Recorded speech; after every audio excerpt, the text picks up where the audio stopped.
El misterio de los niños verdes. Mientras trabajaban, muchos agricultores habrían sido testigos de un par de niños perdidos, aparentemente dos hermanos, que fueron encontrados de pie junto a un pozo. Hasta entonces no había sucedido nada extraño, lo único digno de mención fue la extraña vestimenta de los niños y su piel verdosa.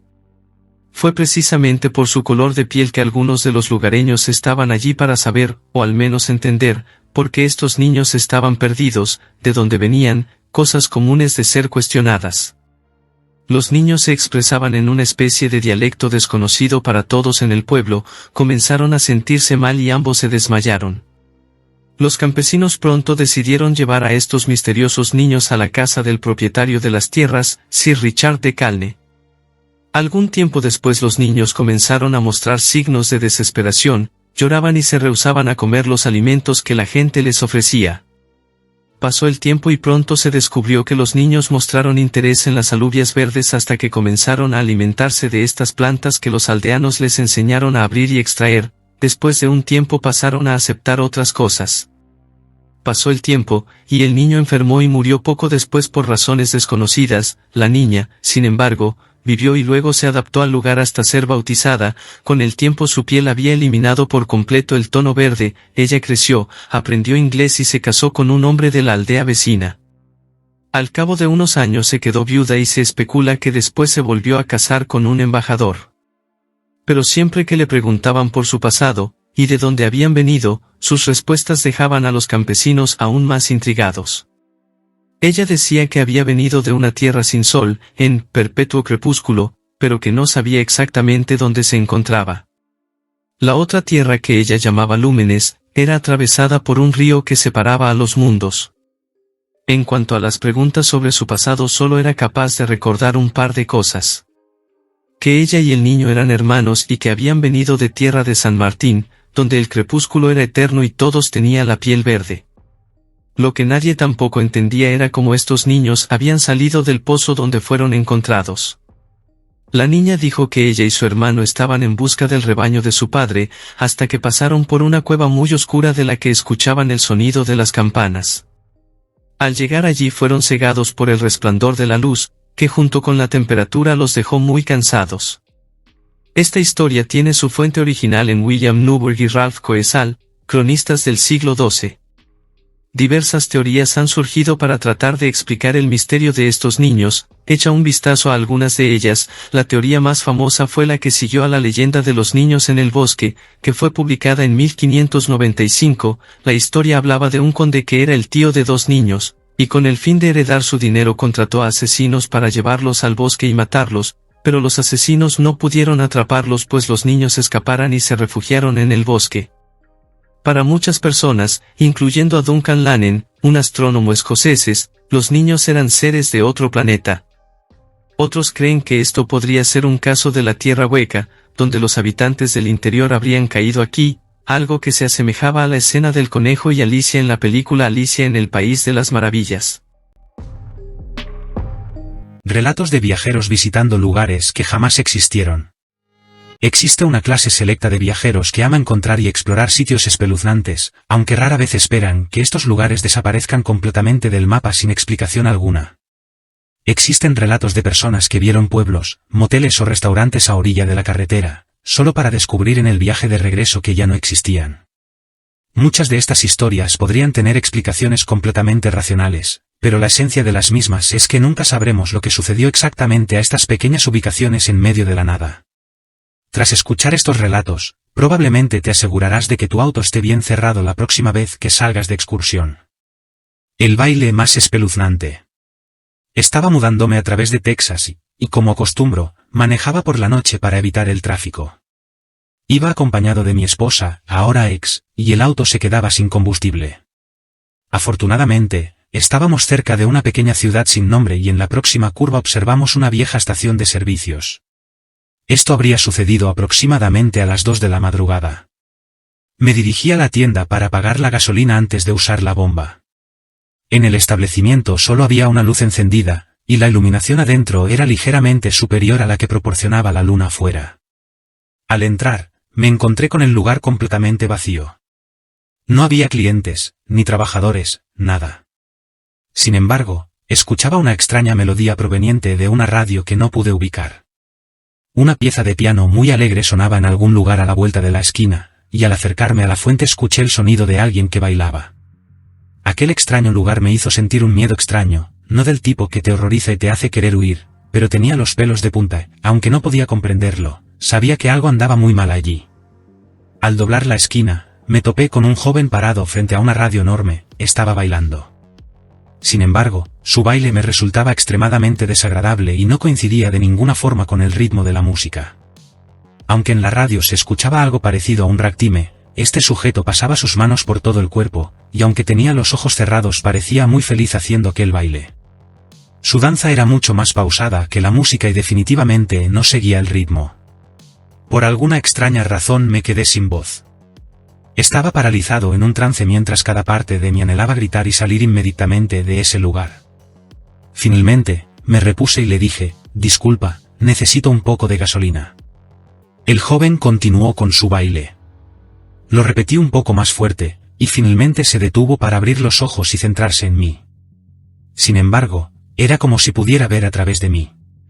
Caminó en silencio hasta la caja registradora sin decir nada. Le dije, solo $20, por favor. El joven no respondió y se quedó parado atrás del mostrador, entonces pensé que tal vez no hablaba el idioma y simplemente estaba avergonzado pues lo había sorprendido bailando, así que dejé el dinero sobre el mostrador y salí del establecimiento esperando que encendiera la bomba. Eché la gasolina, le dije a mi esposa sobre la extraña escena que acaba de presenciar adentro y apagué la bomba para callar el terrible sonido que producía luchando contra la gravedad para sacar el combustible. Sin embargo, lo más extraño fue que al retirarnos y observar por el espejo retrovisor, pude ver al sujeto todavía detrás del mostrador. Por si fuera poco, el dinero aún seguía en el mismo sitio donde lo dejé. Como si se tratara de un robot que se apagó después que salí de la tienda. Pero lo más extraño sucedió un par de meses después, cuando regresaba a San Antonio para ver a mi familia y decidimos detenernos en aquella vieja estación de servicio para echarle un vistazo durante el día, ya que se convirtió en una especie de broma entre mi esposa y yo. Nos detuvimos en aquel pequeño pueblo, pero todo el establecimiento había desaparecido.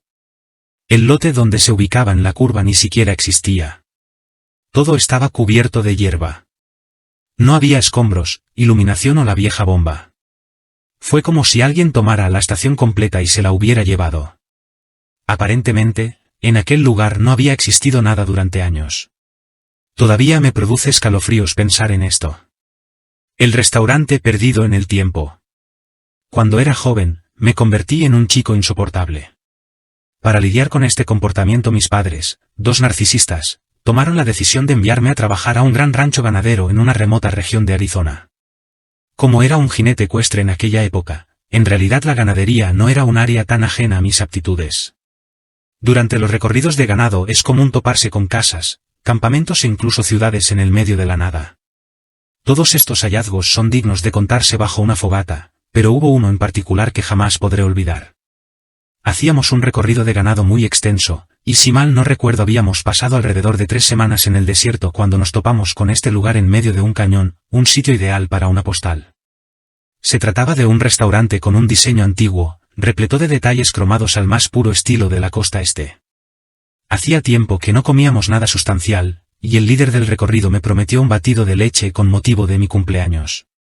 La emoción me desbordaba, y aunque me parecía un poco extraño, después de pasar tanto tiempo en el desierto ya nada te sorprende realmente. Entonces, dejamos atrás a varios compañeros para que vigilaran el ganado que descansaba bajo una sombra tras superar un terreno rocoso, y nos dirigimos hacia el cañón para entrar al restaurante. En el instante que pusimos un pie dentro del lugar, el jefe, el vaquero de más experiencia en el grupo, me toma del brazo y pregunta, ¿este sitio está repleto y todos visten ropa extraña de la época de los 40 o 50? Mi jefe, al que solíamos llamar T, era un tipo duro que dedicó su vida al rancho, por lo que definitivamente había experimentado cosas extrañas. Cuando estoy a punto de darle un sorbo al batido de leche, T me vuelve a tomar por el brazo y me doy cuenta que todos los comensales no observan. Mientras tanto, la atmósfera del lugar se siente extraña. Como los sujetos malolientes y sucios que éramos, estábamos acostumbrados a que nos vieran todo el tiempo, pero estas personas lo hacían con una expresión de casi miedo y conmoción. T y los otros dos salen lentamente del restaurante, y yo voy detrás de ellos. Salimos sin decir una sola palabra. Estaba tan confundido que simplemente acepté toda la situación. Hasta el día de hoy desconozco lo que significaba ese lugar, o si nos tropezamos con alguna distorsión temporal. Por la noche, cuando nos encontrábamos a buena distancia de aquel cañón, el jefe me comentó que tal vez retrocedimos en el tiempo. Desde su punto de vista, el restaurante había quedado atrapado en una especie de bucle temporal, y si nos quedábamos, también nos atascaríamos allí. No sé si realmente creer lo que me dijo. Eran tipos rudos que solían burlarse y hacer bromas todo el tiempo, pero jamás olvidaré las miradas de aquellos comensales en ese restaurante inmaculado. ¿Cuál pueblo? Esto le sucedió a un amigo hace aproximadamente 20 años. Solía trabajar instalando ventanas, por lo que habitualmente viajaba con su equipo por el sureste del Reino Unido. Uno de los trabajos que realizaba no le quedaba tan lejos de casa, por lo que decidió ir en su automóvil. Terminaron el trabajo muy tarde, y ya había oscurecido, por lo que las carreteras estaban solitarias y no había demasiadas personas afuera debido al intenso frío. Conducían por un camino recto cuando pasaron por un pueblo común y corriente. Observaron las típicas casas rurales, un pub e incluso una pequeña tienda. 5 minutos después, 2 de los tripulantes se quejaban de que necesitaban beber algo para el frío y sugirieron acudir a un pub. Mi amigo les propuso dar la vuelta y regresar al pueblo que acababan de ver. Regresan, recorren el mismo camino de regreso pero no encuentran ningún pueblo. No había más que campos. No tomaron ninguna desviación, por lo que era imposible que se hubieran equivocado de ruta. El camino era recto. Pizza fantasma. Solía quedarme con un compañero en el distrito financiero de Nueva York. En esta ocasión había salido de viaje y yo me hacía cargo de su gato. En algún punto de la madrugada, recordé que no había cenado, así que salí para buscar algo de comida rápida. El huracán Sandy había afectado la zona hacía poco, por lo que muchos establecimientos todavía se esforzaban por terminar las reparaciones y mi búsqueda resultó infructuosa. En el camino de regreso al apartamento, encontré un sitio con una mujer parada afuera que me dijo, pizza gratis. No soy de las personas que suelen ignorar este tipo de ofertas, así que me volví hacia la mujer y ella repitió la frase mientras abría la puerta de aquella pequeña pizzería. Ingresé completamente seguro de que me darían algo de pizza gratis. Y sí, terminé con 2 rebanadas grandes y a continuación me dirigí a casa para pasar la noche, pero antes compartí una rebanada con el portero del condominio. Al día siguiente, caminé exactamente por el mismo sitio y no encontré ninguna pizzería. Hasta el día de hoy, todavía suelo contar mi historia de la pizza fantasma. Sigue al conejo. Mis abuelos solían administrar una granja de tamaño considerable, y todos los nietos solíamos ayudar durante las vacaciones de verano. Nos habían dicho que cada vez que viéramos un conejo, lo matáramos con la azada o la escopeta. En aquella época tenía aproximadamente 12 años cuando vi un pequeño conejo en la plantación de frijoles, y no quería que el abuelo lo viera, por lo que intenté ahuyentarlo. Lo seguí hasta la maleza pues, generalmente, solía perderlos de vista cuando llegaban hasta este lugar. Sin embargo, este conejo me llevó hasta unas antiguas ruinas de un granero. Es algo común en el lugar, y suelen ser sitios muy interesantes por dentro, así que entré para echar un vistazo. Curiosamente, las herramientas estaban en buenas condiciones y había heno fresco. Creí que había cruzado a la propiedad de otra persona, así que inmediatamente salí de este lugar. Le pregunté a mi abuelo sobre esto, y me dijo que su propiedad se extendía mucho más allá, por lo que era imposible que hubiera abandonado su terreno en ese poco tiempo que estuve ausente, así que repetimos el recorrido, pero fue imposible encontrar el viejo granero. Cada verano que trabajé en la granja volví a revisar, pero jamás lo encontré de nuevo. No es algo espeluznante, pero siempre me he preguntado qué sucedió aquella vez. La colina perdida. Cuando mi hermano y yo teníamos 10 y 12 años, respectivamente, la familia organizó una caminata empezando por el cementerio para adentrarnos en el bosque, no muy lejos de nuestra casa. Mis hermanos y yo solíamos explorar ese bosque todos los días. Incluso habíamos acampado antes en este lugar, por lo que lo conocíamos a la perfección. Como sea, la familia se ubicó en el lugar habitual junto al arroyo mientras mi hermano y yo fuimos a explorar la zona. Nos topamos con una colina enorme que jamás habíamos visto antes. Estaba llena de objetos que parecían las pertenencias personales de alguien. Era como si hubieran volteado una casa para sacudirla y llevarse la construcción. También observamos un montón de X pintadas sobre los árboles, como si los fueran a talar en algún momento. Recorrimos la colina un poco cuando creímos escuchar a mamá gritándonos. Entonces, nos dimos vuelta y caminamos aproximadamente 20 metros por la colina hasta el punto donde estaban nuestros padres. Todo esto quizá llevó unos 45 minutos, según nosotros. Tan pronto como mamá nos vio, nos dio la paliza de nuestras vidas. De hecho, habíamos estado vagando por el bosque casi 4 horas. Jamás nos vieron subir a la colina y recordó que la última vez serpenteábamos por un sendero que bordea el arroyo, pero nunca nos observó subir una colina a escasos 20 metros de distancia. Ella y nuestro padrastro peinaron el bosque durante todo ese tiempo gritando nuestros nombres sin poder localizarnos. Abogamos por nuestra historia e incluso intentamos mostrarle la colina. Así que la llevamos por el mismo camino, pero la colina ya no estaba. Durante años exploramos aquellos bosques decididos a encontrar la colina. Cubrimos millas y millas más allá del camino que hicimos ese día. Mientras crecíamos íbamos mapeando nuestras incursiones.